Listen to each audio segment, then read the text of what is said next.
Hello, everyone. Welcome into another episode of the Mobile Domination Podcast. My name is Dan Hafner, as always, your host here. I am joined by a very special guest of mine. Really hoping I can get her name right. We were trying to pronounce it correctly before I got on here. But she has a really cool SaaS platform called Trackmage that we are going to talk about. It's really, really cool. So I'm really interested to dive into the story of how she started this, how it's been growing, what's been going on with it. Without any further ado, welcome to the show, Irina Poddubnaia. Did I get it right? Yes, you did. Yes, I Awesome. did. Awesome. Yeah. Thank you so Thank you, much. Daniel. Appreciate that. Um, yeah, so as I mentioned, Irina is she's awesome. I'm really excited to talk with her about her solution called Trackmage. I'm just going to explain it really quickly. It's a really cool customer tracking and, upsell or review platform. I guess I don't really want to butcher it a whole lot, but it helps stores have it really helps them up their extra sales and like simplify their customer experience. It's a really, really cool idea. And something I really want to ask her more about. I'm sorry if I butchered what it's about, but Irina, but just introduce yourself a little bit and tell us more about it. Gladly will do. And you didn't butcher it that much. Really, the Okay. platform is all about helping e-commerce sellers get extra sales from existing customers while providing better customer experience and getting some reviews on the back end. All it does really is that it provides the information that customers are already looking for, and in a way they were not expecting. What we discovered is that customers, when they are waiting for the package, they get this kind of buyer anxiety. This sometimes tempts people to press the refund button or pester customer support 24/7. So that's exactly what people tend to do when they are anxious and when they actually want to get the package and the package is nowhere near. This actually came up as a solution to our own problem because we used to run a fulfillment center in China for 2.5 years. And we had to deal with a lot of refund requests on PayPal, where people were actually they were expecting the package to get there, but they were placing those refund requests on PayPal just in case. I actually had a lot of interesting conversations with those customers. Like, why did you do that? Like, why would you do that? They just said, like, yeah, well, actually, if I get the package, I'm going to cancel that refund. But PayPal is a very interesting system, and they Hmm. don't take those requests lightly. And the merchant account reputation was going down, so we had to actually automate that part so that we don't have to answer the customer support requests and provide better customer experience for the customer.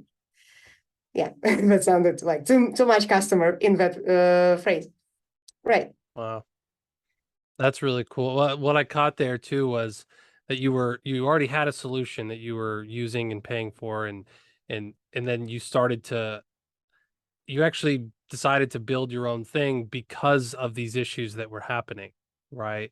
Yeah. Um, so I'm curious, how many different solutions did you use before you actually decided to build your own platform? Was that the only one, or did you use fulfillment things before? So the fulfillment was our own system as well. For better or worse, we had a developer as one of the co-founders, and whenever we needed a solution for the business, that solution was developed in-house. Oh, And okay. that's how, we were solving our own problems, but we were not exploring other solutions that we could have just plugged into the business. At that point, we were working with Alibaba and other platforms in China, and we had to store thousands of products just for the customers to have something to choose from. That's why all the out-of-the-box solutions were not satisfying the needs of that platform. At that I point, it was called TauCat. That's like the Hmm. legacy platform where people could actually place their wholesale orders, and we were fulfilling them and shipping to their country of destination. So that was the first business where like we actually understood like how everything works, how logistics works, how packages are shipped, and all the warehouse management, like all those other things that are essential for e-commerce business, but not very common knowledge, I would say. Because when you get to Google even, how do you run an e-commerce store or operations, the information is very sparse, and mostly everyone is talking about how do you get sales, how do you get marketing. But when it comes to operations, you literally are left with like very limited information, or you have to go to some like some strange parts like logistics or supply chain management or warehouse management, like all of those enterprise level solutions where you have to figure out too much and you have to be very educated. You need to understand like what is the minimum order quantity and like all those other abbreviations, like whatever is used by those tools. I remember I was really confused by that. And then we wanted to develop a solution that actually works with the customer needs, like me being the customer in that case. So yeah, we were just developing a solution that would be, I would say, it's a dumbed down version of fulfillment, where you can literally just select the products, like create a tracking number, put it into the package, and now you have a package with all the products that are going in the package. And since we were fulfilling orders for various clients, we had to foresee this situation where like one order could be in multiple packages. That's how we created the solution for wholesalers.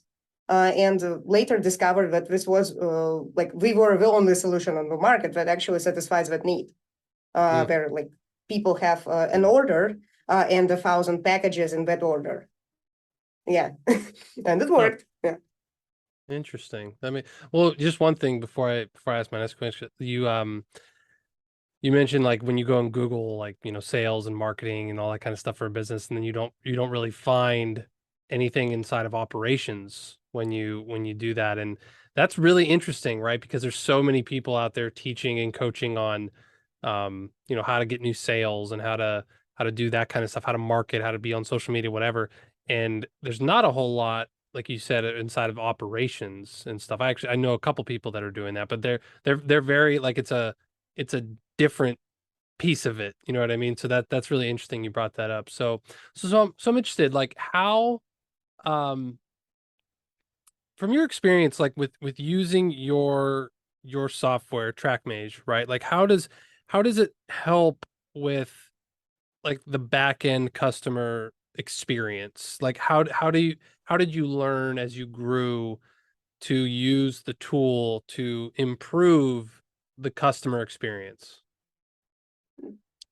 So there are multiple things I could say here because it literally revolutionizes that experience. Because the first thing, like the very obvious, is that the customers, they stop asking those questions, like where is my order? Question just goes away immediately. Mm-hmm. And that usually accounts to like 70% of all the customer support requests. And that's why even somewhere in the copywriting, I'm mentioning like, why make the customer support representatives act as like robots, like always like, where is my order? Where is my order? Where is my order? Then you actually can get an actual robot to reply to that question. So the first thing is that the customer support load goes down. The second one is that the customers, they actually have a very genuine interest in the whereabouts of a package. And when they are checking their email, they open those notifications almost in like the actual open rate is 60%, which is unheard of for marketing emails. So people are treating those emails as transactional. Whenever we are notifying them about like, oh, your package is traveling or your package is here, they always check those notifications. So another thing is that once they get that tracking page link, they check those tracking page updates 1 or 2 times per day. That's like a lot. And people are genuinely interested in that. And since this is a huge opportunity to get their eyes back on the store, like on the tracking page, the store owner can put their logo, their social media, their additional products that the customer can buy. And we've seen that 5 to 10% of the whole shipment volume, they actually convert to an additional purchase before the order actually gets there. So this page gets all this traffic that usually gets wasted on pages like DHL, UPS, and other carriers they provide by default. So instead, this traffic gets back to the store, and it's not even like it's incomparably much cheaper to retargeting ads. Because what tends to happen is that the stores, once they get the first purchase, they retarget the same customers on Facebook or other social media, and they get extra sales. But those sales are not free. You're still paying Facebook. You're still paying the other social media to get the sale. But here, you are not paying for that sale. It just happens automatically because you stay on top of mind the entire time. And again, the system was designed by people who were running their own fulfillment center. So we have all the functionality to notify you about all the delays, additional problems with the packages. Oh, and as the very last step of this process, the system actually asks them for a review. So every time I've seen that happening before, that notification either comes before I get the package or much after, when I already forgot what I actually ordered or what that store was about. Because sometimes like, oh, leave a review, like, oh, what did I buy from you? All right. So this notification, it's tied to the shipment status. So once it gets delivered, they immediately get an email asking them like, oh, you got the product. Is everything all right? And we are tempting them to leave an honest review. If a review is negative, it stays within the platform, like it doesn't go anywhere. And the customer support representative can reach out to that customer or maybe apologize and just give them some maybe discount code or whatever the like customer loyalty program is. And if the review is positive, the customer is tempted to share that review on social media with a link to the product as well. So that creates additional traffic to the store with goodwill and social proof. That's a great system. That's a really great system. I can see how that all is built and works all together. That's really cool. And you actually led me very well into the follow-up question I had on this was, and maybe this is a redundant question at this point now, but you know, how do you leverage, you know, the current client base that you have to actually extract more sales out of existing clients, right? We've all heard that marketing, you know, adage that it costs a lot less to sell to a customer who's already a customer than to get a new customer, right? So you kind of gave us a little bit about like the email retargeting and social media retargeting and stuff. Do you have any other advice for, you know, how to extract more sales out of your existing pool of clients at all? All right. So I'm going to share with you like the framework that I have around this process. So the typical marketing funnel, it goes like this, like it starts with like massive traffic that just filters down to those people who actually buy. But once the buying process ends, there isn't much you can do with that customer because the customer already bought. Now we're waiting for the package.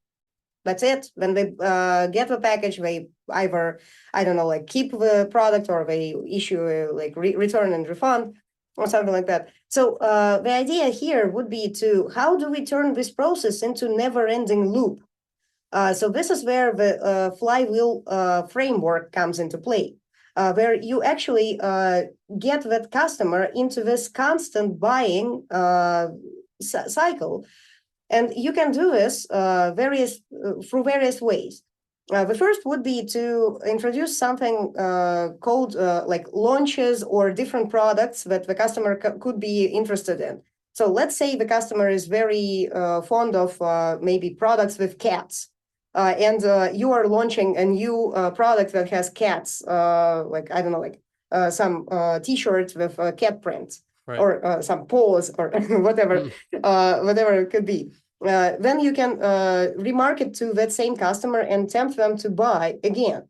Another thing would be to ask them for their like some personal information to customize the products to a specific campaign, where you could offer them something that is just in time. Another thing that you could do is introduce something called an e-commerce subscription. So if you can come up with some offer that can be replenished or needs to be replenished through the use. Like a typical example would be razors from like $1 Shave Club, or some Birchbox subscriptions where they are just sending them some random stuff in the boxes, but people are always thrilled because like it's almost like every month I'm getting a new present, and I don't know what that is. It's always a surprise. So the more continuous you can make the buying experience, the better. And it gets even better if you are a creator. If you have something like a brand, or you have a strong presence on social media, where whatever you are going to release to the customers is going to get some massive demand. But again, if you stay on top of mind and you constantly remind them that like, oh, there are new products, there is a new collection, there is a new something that they can buy, the probability of them buying constantly is it actually gets gradually higher every time they buy. So the statistics goes like this. Like the first time they buy, they are 27% more likely to buy again the second time. The second time they buy 47, and the third time 57. Like after 3 purchases from the same store, you practically have a customer for life. Wow. And yeah, and definitely they are also going to share the information with their friends. That's why it's very crucial to ask about reviews every time, regardless of what you get. Like if you get a negative review, just apologize or offer some remedy measures.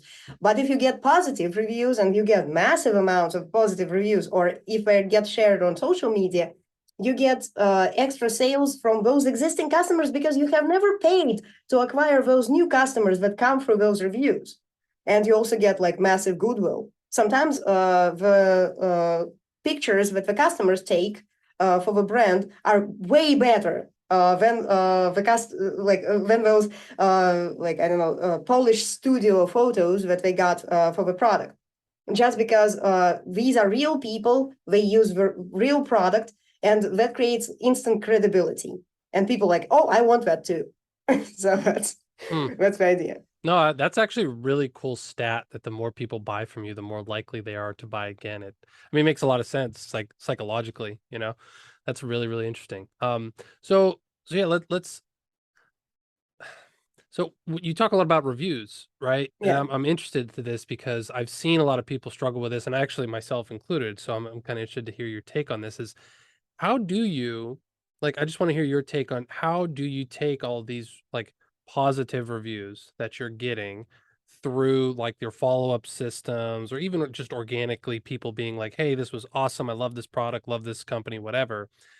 How do you then repurpose those? How do you leverage those effectively inside of, you know, a marketing campaign or a sales campaign to, like you said, kind of use that viral effect of like, I'm telling my friends about this, or I'm using that. I'm just interested to hear how do you leverage those positive reviews? Mm.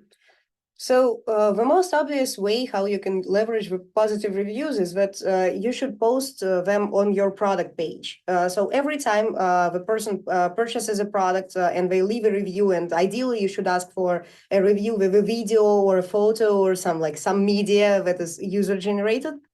So you get that review, and it creates a lot more credibility. That's how we always buy, because like when I'm buying a product and I see that like there are no reviews and this is a new product, yeah, I'm Right. hesitant just because I don't know if it's as good as it's advertised, or if it's legit. But when we have a star rating, and we have product pictures by like and an honest review. So not all the reviews, by the way, have to be positive for the product to get traction. because it creates more credibility if you have like a good review and then like meh. Like yeah, I kind of like it, but here there like there are flaws, and like we understand that we really live in real world, and nothing is perfect. So if the reviews are not perfect, that's probably even more credible because that product was actually used by real users, not just by the store owner and his friends. Because Yeah. like okay, so like we know how reviews sometimes come because like family, friends, etc. So the idea would be to use that feedback in your copywriting. Use the same words that the customers use because they will understand better if you use the same words. Because I remember how we started. We were talking about only tracking numbers, tracking numbers, tracking numbers. When we discovered that people were talking about packages tracking, track and trace, order lookup, very different language. But before we got the reviews or before we talked to the customers, we actually didn't know how they were referring to those same events or those same things in their life. So the idea would be to also uh, tempt your users, I mean, like tempt your customers to post reviews on social media. Uh, they don't even have to give their affiliate link or some other links. They could just say that, like, oh, I bought it from this store name, because you're Googleable. You know, like when you Google the store name, you will find that. And most of the time, when I make this emotional purchase, it's just because I've seen something somewhere. I'm not tempted to buy just because it was advertised or because it was maybe like the best price on the market. Sometimes I just buy because it was looking cool, or that person made it sound that like it was cool. So Hmm. that's how I would leverage reviews. Like post them everywhere, like in your marketing copy, on your product pages. Use them, and sometimes to reinforce that the customer made a good choice, because like there is this famous thing called buyer's remorse. So after a purchase is made, the buyer is tempted to like, oh, did I do the right thing? You could just send them an extra email with those reviews, like, okay, you are the proud owner of like X, Y, and Z, and this is what the other users are saying. Like, so that could be just this extra boost of credibility where you can tempt the user to not press the refund button because like Hmm. you're doing the right thing. Just reinforce that. Congratulations, you bought the amazing thing on That on our yeah, store. no, that's actually a good idea. I never thought of that. Just like you said in the thank you email of like, hey, just so you know, here's especially if you're selling something that's expensive, if it's like Yeah. it's $1,000 plus thing, like that's a big purchase, So no, that's a good idea. That's a good idea. I like that. Okay, so what's next for Trackmage? Like where you don't have to give us any trade secrets or anything, but like where do you see the platform going? What's next for, the growth of the platform?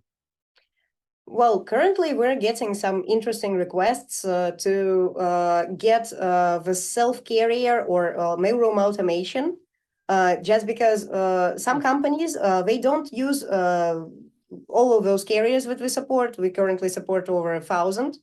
And like they don't use DHL, FedEx, or UPS. They use something like their own network or their own logistical paths that they transfer the goods through. So that's the idea. So I think we are going to introduce this feature where the person could create their own carrier. Like I don't know if we will get the next DHL using Trackmage as their backend processing system, but it's most likely we're going to provide this capability that like everyone who starts in this business, they start from an Excel spreadsheet and a few emails where they write everything by hand. So the next step would be to have those updates provided by an automated system in an orderly manner. So this is what we are currently working on. And yeah, that's probably an interesting feature that we've been asked about for ages. like the only the only thing that I'm worried about, like I just wanted to share, is that what if people are going to try to use Trackmage's this platform to scam, to provide like not truthful shipment updates? So I don't know how how we're going to solve it. So probably we will ask for verification, like business registration or something like that. So that we provide this feature only to legit businesses, not some I don't know, some scammers or scam artists. Right. Very interesting. Very interesting. Awesome. Well, yeah, that's about all the time we have. No, this has been really, really helpful. Thank you so much for coming on. I appreciate you. So, so where can we go to find out more about Trackmage? Well, the most obvious would be to go to trackmage.com. Okay. So, Sounds good. yeah, uh, I also have this lead magnet that like everyone can download. It's about how do you get extra sales for from existing customers without hiring more staff and paying more for ads. So it can be downloaded by like via the link if you would generously provide the link in the description. Oh, yes, yes, I Yeah, will as well. I was just trying to see, um, yeah. oh, is that Uh, the trackmage.com/flywheel dash extra dash sales? yes, that's the one. Okay. Yep. So that's what it is, guys. It's trackmage.com/flywheel hyphen extra hyphen sales. And I will put the URL in the notes section here of the podcast. So that's exciting. I'm interested to see that too, because that's kind of the stage I'm at as well, is trying to um solidify, and upsell, clients that we have and take them to the next level of success and everything like that too. So I'm very interested. I'll probably be grabbing a copy of that myself. Mhm. Awesome. Thank you. Well, thank you so much, Irina. We really appreciate you coming on. Look forward to seeing all the progress of TrackMage and yourself. And this has been very, very, very interesting conversation. I really appreciate it. Mm. That was a very interesting conversation for me too, because you are asking like very different questions. Like I've been on other podcasts, they are less technical, and like I really like your approach. Well, thank you. Thank you. I try to keep it light. I try to keep it interesting and relevant for a lot of our listeners out there. So all right. Well, we appreciate you. And yeah, that's going to be a wrap for the show. Everyone, you head over to trackmage.com. It's spelled trackmag.com. Okay. But we'll have all the links, all the notes, everything for you guys in the notes here of the podcast. So that was Irina. And be sure to check out her stuff. Really interested to see that lead magnet she had talked about with the getting more sales and upsells and things like that. And until then, well, until next time, appreciate all of you listening. That's a wrap for today's show. My name is Dan Hafner. This has been the Mobile Domination Podcast, and we'll talk to you guys next time.